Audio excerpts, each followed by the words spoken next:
Hi everyone, it's Emily, and today I wanted to talk about collector's editions and whether or not they've gone a bit too far. I think by now many of us have heard that Trails in Sky Second Chapter will be receiving a brand new collector's edition through PM Studios on their new Pan X store, the Golden Wings edition. And I think while many of us were initially very excited, once we saw the price tag and also the shipping cost, all under a 13-day pre-order period, I think many of us just felt priced out. And this is just a trend that I've just continued to see, that many of us are kind of a little jaded when it comes to collector's editions and thinking that they're not really worth the price. Going back to Trails in Sky Second Chapter Golden Wings edition, we're getting the things that a majority of the fans want in a collector's edition. We're getting a beautiful steelbook, an art book, while not a full soundtrack, at least some songs on a mini soundtrack. And we're also getting a nice extra thing, which in this case is a model diorama. But looking at the price tag here, I think many of us know that the bulk of the price is going to be on that mini diorama. And while it looks gorgeous, just looking at the preview photos and how it was made, it looks like it's designed and created by someone called Takeoff. And they are a manufacturer that I'm not familiar with. And this is my biggest hesitancy, not just the price tag, of course, of how expensive this is. I've definitely paid for figures that are around in this ballpark as well. But just having this unknown about how well is this prototype going to translate into the actual figure we get. Because if we look at Sonic Generations and what happened with Little Run and those figures, we know that sometimes the model or the prototype that they present us with when we pre-order is not actually what the final product looks like. And this is one of my biggest issues when it comes to mini collector's editions, especially ones featuring statues. Because oftentimes the publishers who create these, they choose the cheapest manufacturer possible that will be able to mass produce these in a timely fashion. And oftentimes they're kind of rushed jobs. They don't have the best quality control. And when it comes to figures, especially the sculpt and the painting, it really does matter, especially the shading, just to get those details down right. You're usually better off buying a figure that's not included in a collector's edition if you really want something impressive and an art piece display on your shelf. And that is kind of the route that I usually like to go to when it comes to collecting. You see many figures on the shelves behind me, especially for the Trails franchise. All these have been done by reputable figure manufacturers.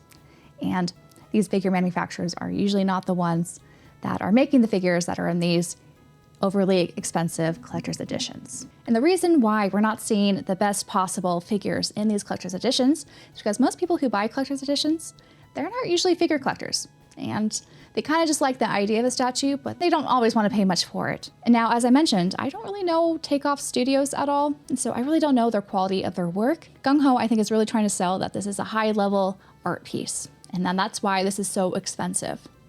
And it probably weighs a lot too, because I really don't understand why the shipping is just so variable and so expensive for certain regions. So kind of steering back into the question I presented at the beginning of this video, have collector's editions gone too far? I do think they probably have been, especially if they're trying to insert some sort of very expensive, high dollar cost item in these collector's editions that, frankly, not everyone wants. I personally am really excited for the Arce model diorama, and I did actually go ahead and pre-order this collector's edition. But I will say I am one of the lucky ones who did not have to pay an exorbitant fee for shipping. Mine was around $24 because I live in California, and I'm assuming that the warehouse that is making these, that's located in the US, is probably right next door in Nevada or someplace. So that might be why it's not hugely expensive, at least in my case. But I do really feel for fans who have to pay $130 or more when it comes to shipping, and that's just really outrageous. But PM Studios / Gung Ho are not the only publishers who are making probably collector's editions that have gone too far.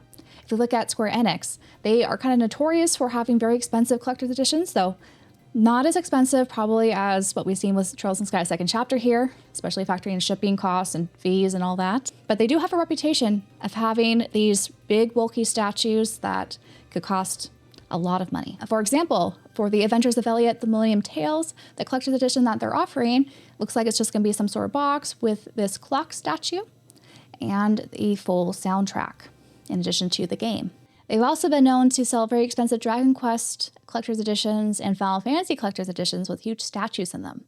And while their shipping isn't probably quite as bad as what we've seen with the Pan X store, it's still pretty expensive depending on where you live. Bandai Namco also sells many collector's editions that feature figures as well. Most recently for Code Vein 2, they had a collector's edition that featured a figure of one of the main characters, Lou. And while Bandai Namco as a brand do make many figures, and we see many different lines of figures that they do for various franchises, they're not considered the top of the line figure manufacturers. And so that's why I think the price point, while it looks expensive here, Code Vein 2 is $180. The bulk of this price is the figure, but don't expect it to be the same kind of level as a Kotobukiya or a Good Smile or, like one of those type of reputable figure manufacturer figures. Same thing with our Elden Ring Night Ring Collector's Edition. That also comes with a statue that's around $200 with the game. And the most expensive figure that they currently have on their webpage is the Elden Ring Shadow of the Erdtree Collector's Edition, which is $250. So very close to what Gung Ho is selling, the Trails in Sky Second Chapter Collector's Edition. But whenever you bring up Collector's Editions, especially in the realm of JRPGs, and in particular, the Trails franchise, I think many of us can't help but look at NISA and their Collector's Editions, which are often $100 or less, and they offer free shipping, at least domestically in the US. I know in Canada and some other places you do have to pay for shipping, but it's nothing compared to the shipping costs and fees that we've been seeing for some of these larger packages. But what I think is really smart about at least NISA's approach to collector's editions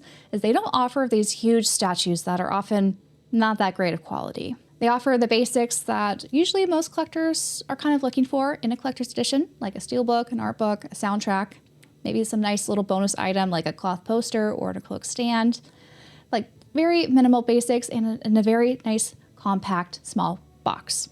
That's not going to cost an arm and a leg to ship out. We've also seen certain collector's editions being offered without the game at all, or some sort of digital download, and ironically with a steel case in addition to the digital download. Sony is the one that definitely comes to mind with a lot of their first-party collector's editions that are of that vein. So I'm putting all this into perspective and looking at the various price ranges and offerings for many of these collector's editions. I can't help but think that a lot of these collector's editions are just a little bit too bloated, or they're kind of overreaching what their intended market is looking for. I want to say most collectors who are interested in collector's editions, they're not really looking for this huge retail priced item. And while it is nice, it's something that maybe instead of offering in just a big old collector's edition box, could be offered on the side as kind of like an add-on. And I think at this point, we really have to draw the line of what do we actually want in collector's editions. There is sort of a sweet spot when it comes to collector's editions, both in the price and the offerings, that make it a bit more approachable for many different collectors who want to pick that up in addition to the game and have it on their shelves displayed proudly and just be pleased with their purchase and not regret buying it for a little bit extra money than just the base standard game. And I do think huge statues like what we're seeing with the model diorama in the Trails in Sky second chapter, or some of the figures that Square Enix and even Bandai Namco that they're offering, they might be going a bit too far and out of range of what ideally should be in a collector's edition for a game. And I think instead, if you really want to have some really impressive statue or figure, to look elsewhere. Maybe go contact those reputable companies that make these figures often and have them make a figure instead on the side and not included in some sort of collector's edition. I really like that approach personally when it comes to this because at least you know you're going to get some sort of quality item and not take a gamble on the pre-order period of whether or not you're going to first enjoy the game and second actually like what is included in that collector's edition box. Because otherwise it just seems like a FOMO purchase, right? And this is also just, I think, for the collectors out there.